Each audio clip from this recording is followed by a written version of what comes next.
À Madagascar, après ces années de crise, la pauvreté des gens s'est accrue.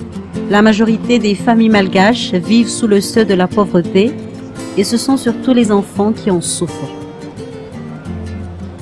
Pour survivre, les adultes eux-mêmes ayant des difficultés à trouver du travail envoient leurs enfants se débrouiller dans les rues et aller de maison en maison pour chercher des petits boulots.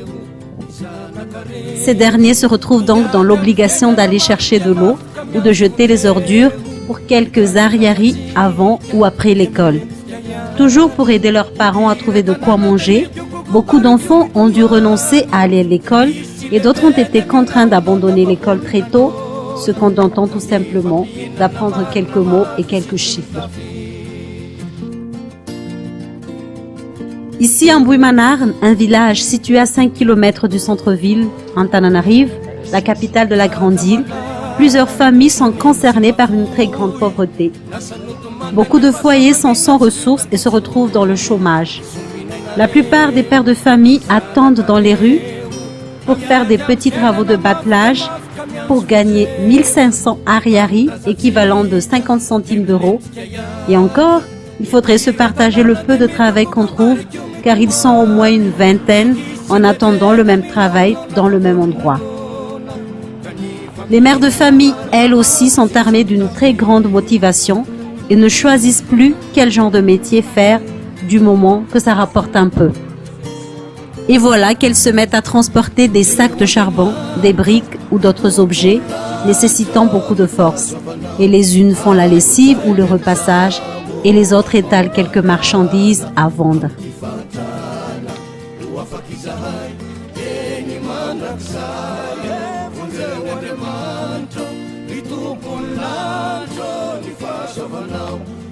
J'ai un petit commerce, je vends des pistaches, des beignets de manioc. J'ai 8 enfants. Un est marié et j'en ai 7 à la maison. Fanir, Francia, Fenshu, Saaz, Soulnien, Francine. L'aîné a 22 ans, le deuxième 20 ans, le troisième 18 ans, le quatrième 15 ans, Soulnien a 12 ans, Saaz a 14 ans et il est orphelin et je m'occupe de lui. Francia a 8 ans et Fenshu a 6 ans. Je suis mariée. Mon mari n'a pas de travail fixe mais il vend des choses simplement. Je lave et je repasse le linge des autres pour avoir de l'argent et pouvoir manger quotidiennement. Je n'arrive pas à tout vendre en une journée, mais ça nous suffit juste pour le déjeuner et le dîner de chaque jour. J'ai certains de mes enfants qui travaillent en tant qu'aide ménagère pour pouvoir nous aider pour le loyer. Nous sommes locataires.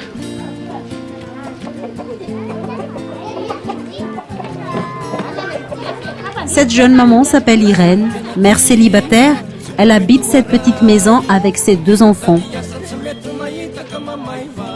N'ayant pas de travail fixe, c'est tous les jours qu'elle recherche un petit travail à faire dans des maisons voisines, comme faire la lessive, le repassage, et cela pour gagner 3000 ariary, équivalent d'1,10 €, soit le repas d'une journée pour elle et ses 2 enfants.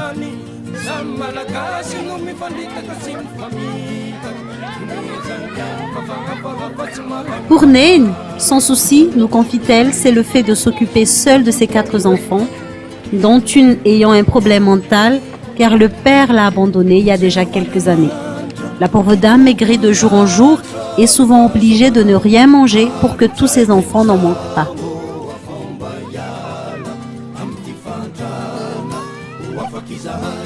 Pour cette famille, les parents ont tous les 2 des problèmes de santé et n'ont pas le moyen de se soigner, mais surtout ne peuvent plus travailler. Les enfants n'ont pas le choix et prennent déjà leurs responsabilités et font tout pour survivre et ramener quelque chose à la maison. La fille aînée a dû abandonner l'école, mais les 2 autres continuent avec de grandes difficultés d'apprentissage. Car souvent, il faudrait aller chercher de l'eau, jeter les ordures avant d'aller à l'école et du coup, en arrivant en classe, elles sont fatiguées et n'ont plus la tête pour travailler.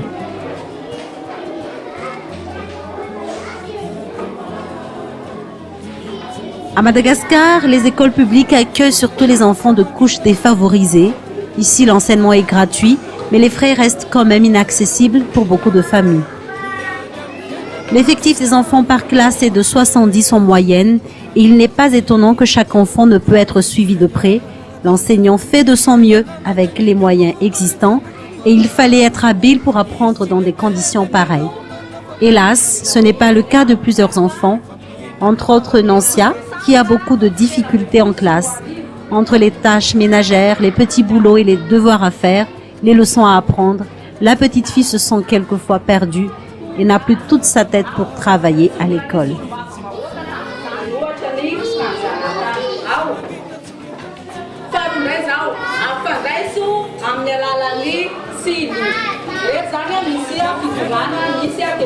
Ce qui explique le très faible niveau scolaire des enfants, c'est tout d'abord le niveau de vie sommaire des enfants dans leur foyer. C'est très difficile car ce sont les enfants qui cherchent du travail pour avoir de l'argent et l'école n'est plus qu'un divertissement pour eux. Ils n'y sont plus concentrés pour accumuler de la connaissance. Leur souci est de savoir s'il y aura de quoi manger chez eux tous les jours. Auparavant, les enfants en classe étaient au nombre de 70 et ce n'est pas du tout évident en tant qu'enseignante de les suivre correctement. Et nous avons divisé les classes par 2. Donc là, vous voyez qu'ils sont moins nombreux. Les enfants sont déconcentrés, ils sont distraits, ils jouent beaucoup. Au niveau de la nourriture, les parents sont pauvres. Ils ne peuvent subvenir aux besoins de leurs enfants. Ils mangent à peine dans la journée. La plupart des enfants qui viennent travailler à l'école le matin n'ont pas eu de petit déjeuner. Ils viennent à l'école le ventre vide. Peu mangent du thé et du pain. Nombreux sont les enfants qui ne mangent rien jusqu'à la fin de la journée. C'est aussi l'une des principales raisons de leur très faible niveau à l'école.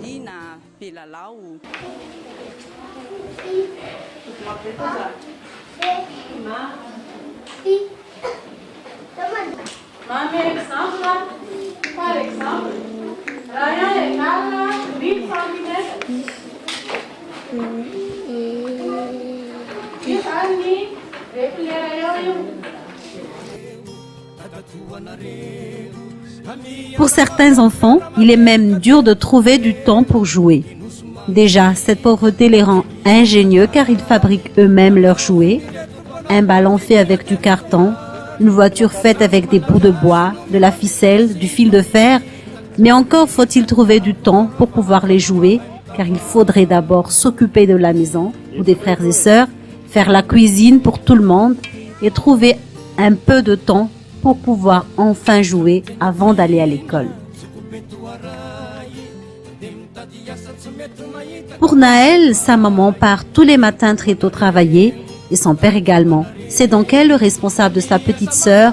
Avec les tâches ménagères, elle devra en même temps la laver, la coiffer et l'occuper. Quelle responsabilité pour une enfant de 9 ans. Ma mère est commerçante. Mon père est parti travailler. Moi, je suis à la maison. Je range et je cuis le riz. Je garde ma sœur. J'ai le temps de jouer quand j'ai fini toutes mes tâches à la maison. Je vais à l'école publique. Aujourd'hui, je commence à midi.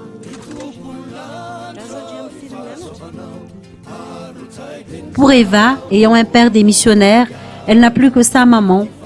Mais cette dernière ne rentre qu'une fois tous les mois pour leur donner un peu d'argent. C'est donc elle qui gère tout à la maison et qui surveille son petit frère de 8 ans, qui lui aussi fait souvent des bêtises et lui rend la vie difficile, lui confie-t-elle, mais avec qui elle s'amuse aussi, car ce petit frère arrive à lui faire rire malgré tout.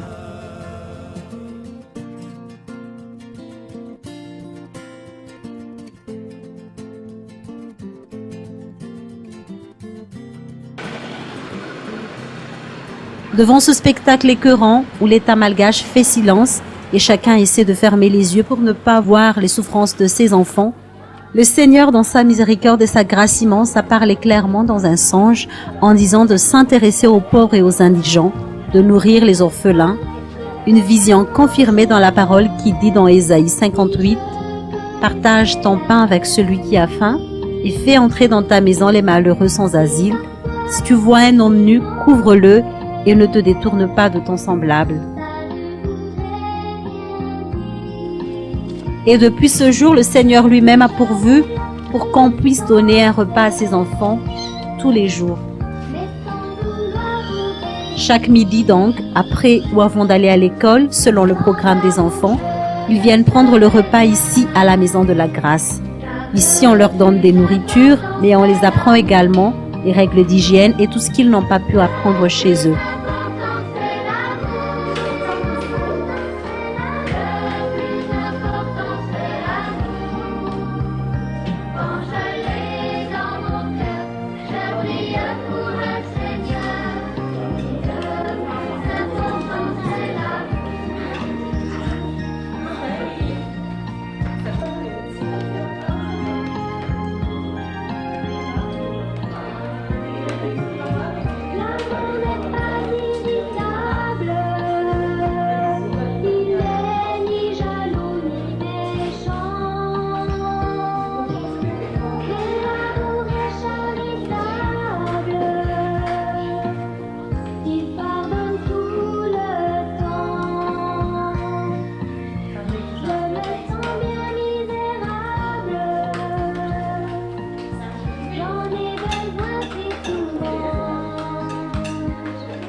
Sachant que l'avenir d'un enfant dépend surtout de son choix de suivre ou pas le Seigneur, 2 fois par semaine, l'équipe de la Maison de la Grâce leur transmet petit à petit l'amour, la crainte et le respect vis-à-vis du Seigneur Jésus.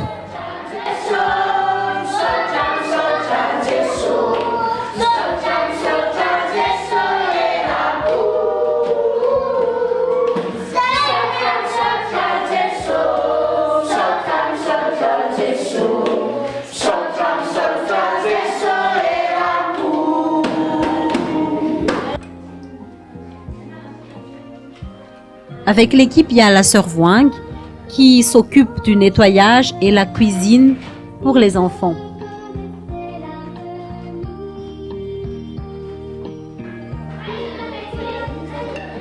Avec 5 enfants à charge et chômeur auparavant, elle avait beaucoup de mal à survivre et a dû plusieurs fois dormir sans manger avec ses enfants. Elle était enthousiaste à l'idée de pouvoir s'occuper des enfants et très contente d'avoir enfin trouvé du travail. Et nous, ravis aussi de la voir parmi l'équipe.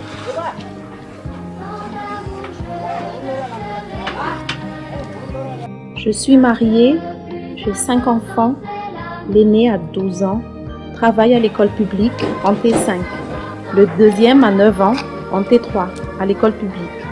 Le troisième a 5 ans, il n'est pas encore à l'école, il n'a pas été admis. Le quatrième a 3 ans et demi, il ne va pas encore à l'école. Le dernier a 1 an et demi. Mon mari est maçon et moi auparavant, j'ai fait un petit commerce, mais par la grâce de Dieu, j'ai trouvé ce travail qui consiste à s'occuper des enfants et j'en suis très contente.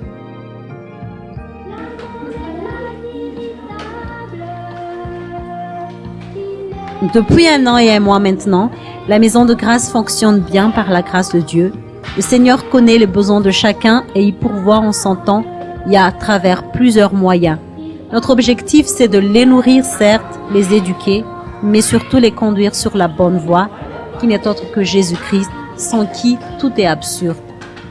Et nous sommes persuadés que quand un beau jour, ces enfants feront la connaissance de Jésus et auront la révélation de sa personne, nous serions dans la même joie que les anges au ciel quand un pécheur se repent.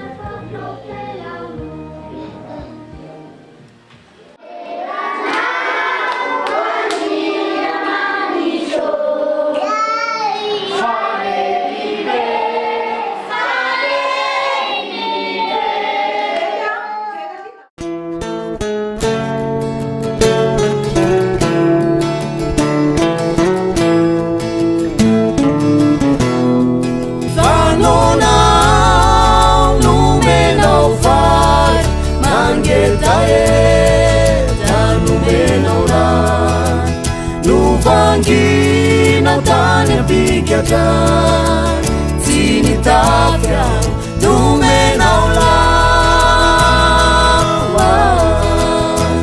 zay nataonao tamireny madiniky reny nataonao zay nataonao tamireny madiniky reny nataonao zay nataonao tamireny madiniky reny nataonao